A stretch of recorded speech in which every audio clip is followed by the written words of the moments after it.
द्वितीयोऽध्याय। देवताओं के तेज से देवी का प्रादुर्भाव और महिषासुर की सेना का वध। ओम। मध्यम चरित्र के विष्णु ऋषि, महालक्ष्मी देवता, उष्णिक छंद, शाकंभरी शक्ति, दुर्गा बीज, वायु तत्व और यजुर्वेद स्वरूप हैं। श्री महालक्ष्मी की प्रसन्नता के लिए मध्यम चरित्र के पाठ में इसका विनियोग करता हूं।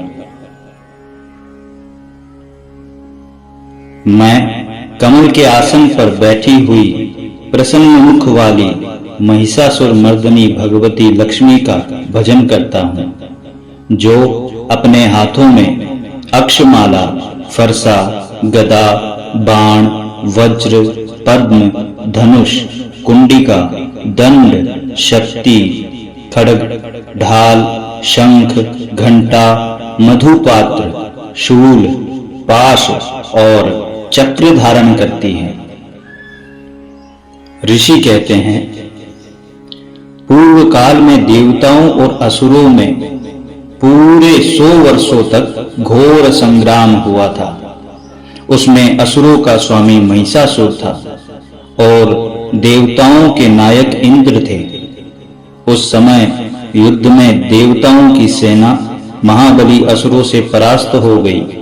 संपूर्ण देवताओं को जीतकर महिषासुर इंद्र बन बैठा। तब पराजित देवता प्रजापति ब्रह्मा जी को आगे करके उस स्थान पर गए जहां भगवान शंकर और विष्णु विराजमान थे। देवताओं ने महिषासुर के पराक्रम तथा अपनी पराजय का यथावत वृतांत उन दोनों देवेश्वरों से विस्तार पूर्वक कह सुनाया। वे बोले, भगवन, महिषासुर सूर्य, इंद्र, अग्नि, वायु, चंद्रमा, यम, वरुण तथा अन्य देवताओं के भी अधिकार छीनकर स्वयं ही सबका अधिष्ठाता बन बैठा है। उस दुरात्मा महिष ने समस्त देवताओं को स्वर्ग से निकाल दिया है। अब वे मनुष्यों की भांति पृथ्वी पर विचरते हैं। दैत्यों की यह सारी करतूत हमने आप लोगों से कह सुनाई। अब हम आप ही की शरण में आए हैं। उसके वध का कोई उपाय सोचिए। इस प्रकार देवताओं के वचन सुनकर भगवान विष्णु और शिव ने दैत्यों पर बड़ा क्रोध किया। उनकी भौहें तन गई और मुंह टेढ़ा हो गया। तब अत्यंत कोप में भरे हुए चक्रपाणी श्री विष्णु के मुख से एक महान तेज प्रकट हुआ। इसी प्रकार ब्रह्मा, शंकर तथा इंद्र आदि अन्य देवताओं के शरीर से भी बड़ा भारी तेज निकला। वह सब मिलकर एक हो गया। महान तेज का वह पुंज जाज्वल्यमान पर्वत सा जान पड़ा। देवताओं ने देखा, वहां उसकी ज्वालाएं संपूर्ण दिशाओं में व्याप्त हो रही थी। संपूर्ण देवताओं के शरीर से प्रकट हुए उस तेज की कहीं तुलना नहीं थी। एकत्रित होने पर वह एक नारी के रूप में परिणत हो गया और अपने प्रकाश से तीनों लोकों में व्याप्त जान पड़ा। भगवान शंकर का जो तेज था, उससे उस देवी का मुख प्रकट हुआ। यमराज के तेज से उसके सिर में बाल निकल आए। श्री विष्णु भगवान के तेज से उसकी भुजाएं उत्पन्न हुई। चंद्रमा के तेज से दोनों स्तनों का और इंद्र के तेज से मध्य भाग का प्रादुर्भाव हुआ। वरुण के तेज से जंघा और पिंडली तथा पृथ्वी के तेज से नितंब भाग प्रकट हुआ। ब्रह्मा के तेज से दोनों चरण और सूर्य के तेज से उसकी उंगलियां हुई। वसुओं के तेज से हाथों की उंगलियां और कुबेर के तेज से नासिका प्रकट हुई। उस देवी के दांत प्रजापति के तेज से और तीनों नेत्र अग्नि के तेज से प्रकट हुए। उसकी भौहें संध्या के और कान वायु के तेज से उत्पन्न हुए। इसी प्रकार अन्यान्य देवताओं के तेज से भी उस कल्याणमयी देवी का आविर्भाव हुआ। तदंतर समस्त देवताओं के तेज पुंज से प्रकट हुई देवी को देखकर महिषासुर के सताए हुए देवता बहुत प्रसन्न हुए। पिनाकधारी भगवान शंकर ने अपने शूल से एक शूल निकालकर उन्हें दिया। फिर भगवान विष्णु ने भी अपने चक्र से चक्र उत्पन्न करके भगवती को अर्पण किया। वरुण ने भी शंख भेंट किया। अग्नि ने उन्हें शक्ति दी और वायु ने धनुष तथा बाण से भरे हुए 2 तरकस प्रदान किए।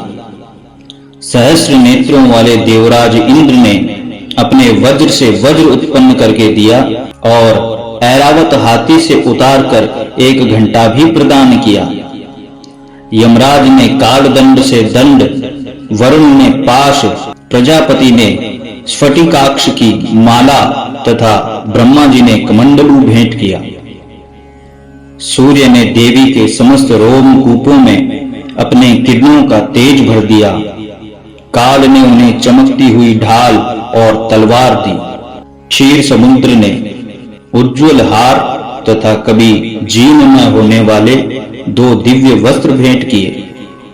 साथ ही उन्होंने दिव्य चूड़ामणि, 2 कुंडल, कड़े, उज्ज्वल अर्धचंद्र, सब बाहु के लिए केयूर, दोनों चरणों के लिए निर्मल नुपुर, गले की सुंदर हंसली और सब उंगलियों में पहनने के लिए रत्नों की बनी अंगूठियां भी दी। विश्वकर्मा ने उन्हें अत्यंत निर्मल फरसा भेंट किया। साथ ही अनेक प्रकार के अस्त्र और अभेद कवच दिए। इनके सिवा मस्तक और वक्ष स्थल पर धारण करने के लिए कभी भी न कुम्भलाने वाले कमलों की मालाएं दी। जलधि ने उन्हें सुंदर कमल का फूल भेंट किया। हिमालय ने सवारी के लिए सिंह तथा भांति भांति के रत्न समर्पित किए। धनाध्यक्ष कुबेर ने मधु से भरा पान पात्र दिया तथा संपूर्ण नागों के राजा शेष ने, जो इस पृथ्वी को धारण करते हैं, उन्हें बहुमूल्य मणियों से विभूषित नागहार भेंट दिया। इसी प्रकार अन्य देवताओं ने भी आभूषण और अस्त्र शस्त्र देकर देवी का सम्मान किया। तत्पश्चात उन्होंने बारंबार अट्टहास पूर्वक उच्च स्वर से गर्जना की। उनके भयंकर नाद से संपूर्ण आकाश गूंज उठा। देवी का वह अत्यंत उच्च स्वर से किया हुआ सिंहनाद कहीं समा न सका। आकाश उसके सामने लघु प्रतीत होने लगा। उससे बड़े जोर की प्रतिध्वनि हुई, जिससे संपूर्ण विश्व में हलचल मच गई और समुद्र कांप उठे। पृथ्वी डोलने लगी और संपूर्ण पर्वत हिलने लगे। उस समय देवताओं ने अत्यंत प्रसन्नता के साथ सिंहवाहिनी भवानी से कहा, देवी तुम्हारी जय हो। साथ ही महर्षियों ने भक्ति भाव से विनम्र होकर उनका स्तवन किया। संपूर्ण त्रिलोकी को क्षोभग्रस्त देख दैत्यगण अपनी समस्त सेना को कवच आदि से सुसज्जित कर हाथों में हथियार ले सहसा उठकर खड़े हो गए। उस समय महिषासुर ने बड़े क्रोध में आकर कहा, आह, यह क्या हो रहा है? फिर वह संपूर्ण असुरों से घिरकर उस सिंहनाद की ओर लक्ष्य करके दौड़ा और आगे पहुंचकर उसने देवी को देखा, जो अपनी प्रभा से तीनों लोकों को प्रकाशित कर रही थी। उनके चरणों के भार से पृथ्वी दबी जा रही थी। माथे के मुकुट से आकाश में रेखा सी खींच रही थी तथा वे अपने धनुष की टंकार से सातों पातालों को क्षुब्ध किए देती थी। देवी अपनी 1000 भुजाओं से संपूर्ण दिशाओं को आच्छादित करके खड़ी थी। तदंतर उनके साथ दैत्य का युद्ध छिड़ गया। नाना प्रकार के अस्त्र शस्त्रों के प्रहार से संपूर्ण दिशाएं उद्भासित होने लगी। चिक्षुर नाम का महान असुर महिषासुर का सेना नायक था। वह देवी के साथ युद्ध करने लगा। अन्य दैत्यों की चतुरंगिनी सेना लेकर चामर भी लड़ने लगा। 60,000 रथियों के साथ आकर उदग्र नामक महादैत्य ने लोहा लिया। 1 करोड़ रथियों को साथ लेकर महाहनु नामक दैत्य युद्ध करने लगा। जिसके रोए तलवार के समान तीखे थे, वह असिलोमा नामक महादैत्य 5 करोड़ रथी सैनिकों सहित युद्ध में आ डटा। 60 लाख रथियों से घिरा हुआ बाष्कल नामक दैत्य उस युद्ध भूमि में लड़ने लगा। परिवारिक नामक राक्षस हाथी सवार और घुड़सवारों के अनेक दलों तथा 1 करोड़ रथियों की सेना लेकर युद्ध करने लगा। बिडाल नामक दैत्य 5 अरब रथियों से घिरकर लोहा लेने लगा। इनके अतिरिक्त और भी हजारों महादैत्य रथ, हाथी और घोड़ों की सेना लेकर वहां देवी के साथ युद्ध करने लगे। स्वयं महिषासुर उस रणभूमि में कोटि कोटि सहस्र रथ, हाथी और घोड़ों की सेना से घिरा हुआ खड़ा था। वह दैत्य देवी के साथ तोमर, बिंदीपाल, शक्ति, मूसल, खड्ग, परशु और पट्टिश आदि अस्त्र शस्त्रों का प्रहार करते हुए युद्ध कर रहे थे।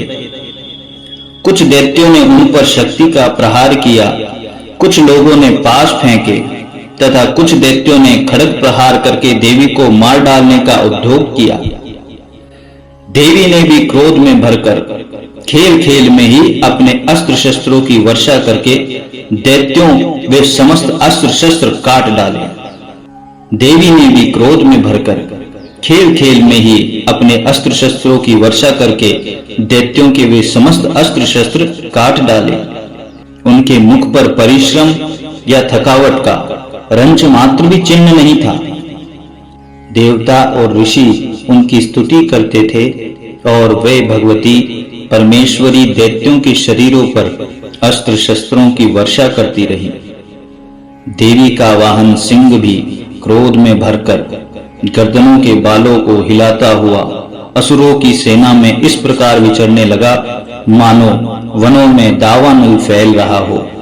रणभूमि में दैत्यों के साथ युद्ध करती हुई अंबिका देवी ने जितने निश्वास छोड़े वे सभी तत्काल सैकड़ों हजारों गणों के रूप में प्रकट हो गए और परशु, बिंदीपाल, खड्ग तथा पट्टिश आदि अस्त्रों द्वारा असुरों का सामना करने लगे। देवी की शक्ति से बड़े हुए वे गण असुरों का नाश करते हुए नगाड़ा और शंख आदि बजाने लगे। उस संग्राम महोत्सव में कितने ही गण मृदंग बजा रहे थे। तदंतर देवी ने त्रिशूल से, गदा से, शक्ति की वर्षा से और खड्ग आदि से सैकड़ों महादैत्यों का संहार कर डाला।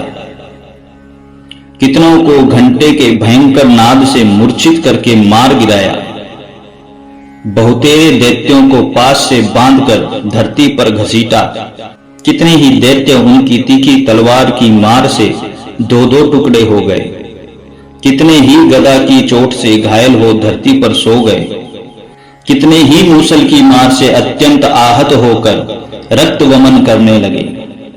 कुछ दैत्य शूल से छाती फट जाने के कारण पृथ्वी पर ढेर हो गए। उस रणांगण में बाण समूहों की वृष्टि से कितने ही असुरों की कमर टूट गई। बाज की तरह झपटने वाले देवी पीड़क दैत्यगण अपने प्राणों से हाथ धोने लगे। किन्हीं की बाहें छिन्न भिन्न हो गई, कितनों की गर्दनें कट गई। कितने ही दैत्य मस्तक कट कट कर गिरने लगे। कुछ लोगों के शरीर मध्य भाग में ही विलीन हो गए। कितने ही महादैत्य जांघें कट जाने से पृथ्वी पर गिर पड़े। कितनों को ही देवी ने एक बाह, एक पैर, एक नेत्र वाले करके 2 टुकड़ों में चीर डाला। कितने ही दैत्य मस्तक कट जाने पर गिरकर फिर उठ जाते और केवल धड़ के ही रूप में अच्छे अच्छे हथियार हाथ में लेकर देवी के साथ युद्ध करने लगते थे। दूसरे कबंध युद्ध के बाजों की लय पर नाचते थे।